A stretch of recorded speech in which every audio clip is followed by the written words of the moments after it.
Good morning, students.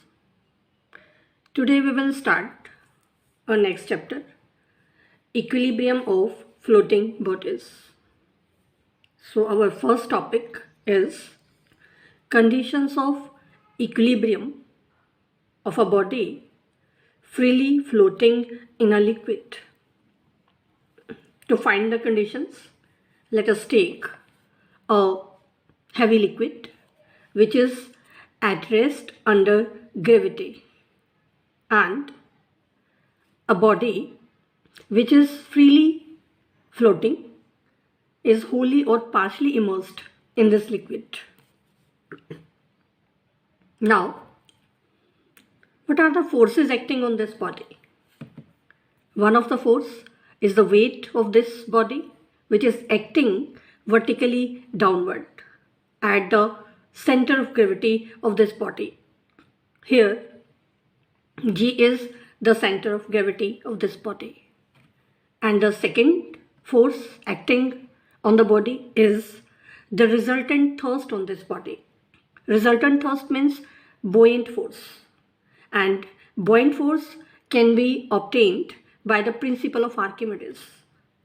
According to principle of Archimedes, when a body is wholly or partially immersed in a liquid at rest, then the resulting thrust of the liquid on the body is equal to weight of the liquid displaced by the body. So, by principle of Archimedes, here the buoyant force will be equal to the weight of the liquid displaced, and it will act vertically upward at the center of buoyancy. Center of buoyancy means center of gravity of the liquid displaced. Here, the point H, this is the center of gravity of the liquid displaced. So this is center of buoyancy. Now, because we are to obtain the conditions of equilibrium, so the two forces must be equal and opposite, and they should be along the same line of action.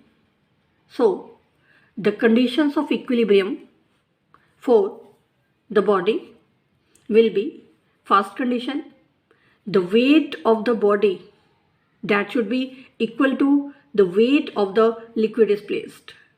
And the second condition, the center of gravity of the body, which is G, and the center of buoyancy, which is H, they must lie on the same line. So, these two conditions are the conditions of equilibrium for a body which is freely floating in a liquid. So, first condition, weight of the body is equal to weight of the liquid displaced, and second, the center of gravity of the body and center of buoyancy, they must lie on the same vertical line. Now, next theorem is,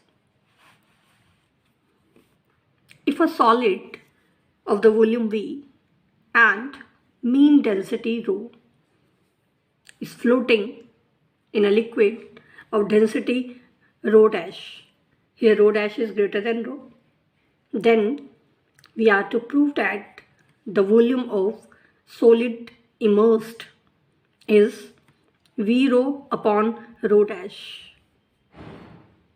We are to find the volume of the solid immersed. So let us take this volume is V dash. Now let us find the weight of the liquid displaced. Weight means mass into gravity.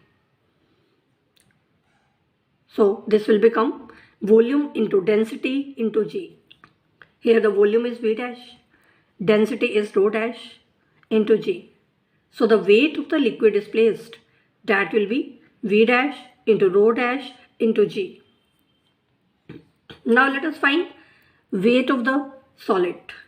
That is again given by the same formula, m into G. Mass is volume into density. Here the volume of the solid is V, density is ρ, and gravity, acceleration due to gravity, that is G. So the weight of the solid will be V into ρ into G. Now as we discussed the condition of equilibrium. So for the equilibrium, weight of the liquid displaced is equal to weight of the body.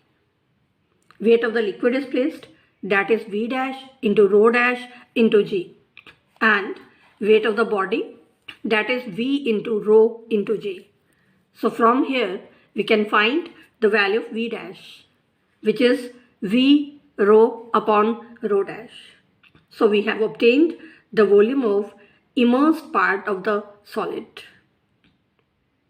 Next, there is a corollary based on this theorem. Now, because whenever our body is floating in a liquid, then the volume of the body, that is always greater than the volume of the immersed part. So here V dash being the volume of the immersed part, that cannot be greater than V, because V is the volume of whole body. So V dash is less than V. Now V dash is V into rho upon rho dash. This is less than V. So from here we can see that rho is less than rho dash. Now rho is the mean density and rho dash is the density of the liquid. So we can see that the solid can float in the liquid whose density is greater than that of the solid. Now next we see examples based on this. Our first example is a wooden solid cube of 1 meter floats in water with 3/4 of its volume immersed. Find the depth to which it will sink in a liquid of specific gravity 0.8. Now here let us take the densities of wood and water be rho dash and rho respectively. Now let us find the volume of the body and the volume of the immersed part. So first of all we find the volume of the body. Here the body is solid cube and it is having the side 1 meter. So the volume will be 1 cubic meter. And the volume of immersed part, that is 3/4 of the total volume. So that will be 3/4 into 1 cubic meter. Now let us apply the condition of equilibrium. According to condition of equilibrium, weight of the body should be equal to weight of the liquid displaced by it. So we can say that the weight of the body means volume into density into G. Volume is 1, density is rho dash into G. And the volume of immersed part, that is 3/4 into density rho into G. G is cancelled from both sides. So we get rho dash is equal to 3/4 times of rho. Now let us take the depth h up to which the solid will sink in the liquid, and the specific gravity of the liquid is 0.8. So we can find the density by using the formula for specific gravity. Specific gravity of a substance is given by the density of the substance upon density of standard substance. So density of the substance is obtained by multiplying the specific gravity with the density of standard substance. So the density here will be 0.8 into rho. Now because weight of the body is equal to weight of the liquid displaced, weight of the body is volume into density into G, and weight of the liquid displaced means volume into density into G, where the volume is of the immersed part. Length breadth is 1 and the height we have taken as h. So from here, after substituting the value of rho dash, we get 3/4 into rho into G is equal to h into G into 0.8 rho. From here we can find the value of h, which is 30/32 meters, and you can convert it into centimeters also. Now Our next problem is the specific gravity of ice is 0.92 and that of seawater is 1.025. We have to find the depth of the water that will be required to float a cubical iceberg having the side 100 feet. So let us assume the iceberg sink into the water to a depth h feet. Now let us find the volume of the iceberg as well as the volume of water displaced. Now, volume of iceberg. Iceberg is cubical and side is 100 feet. So the volume will be side whole cube. So 100 into 100 into 100 cubic feet. This is the volume of iceberg. Volume of water displaced. Because the height we have taken as h and length breadth are 100. So the volume of the water displaced will be 100 into 100 into h cubic feet.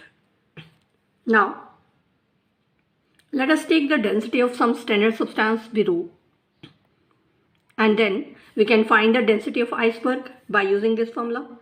Density of iceberg will be is equal to specific gravity multiplied with density of standard substance. So that will be 0.92 into rho. And the density of seawater, because the specific gravity of seawater is 1.025 and therefore we can find its density, that is given by 1.025 into density of standard substance, which we have taken as rho. Now, let us apply the conditions of equilibrium. So, weight of the iceberg is equal to weight of the liquid displaced. Weight of the iceberg means its volume into its density into g. Volume is 100 cube. Density is 0.92 into rho into acceleration due to gravity, which is g. On the right side, weight of the liquid displaced.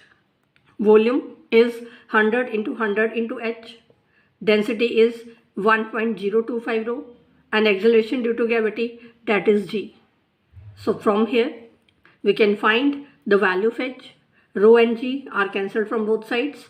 So h is given by 0.92 into 100 upon 1.025.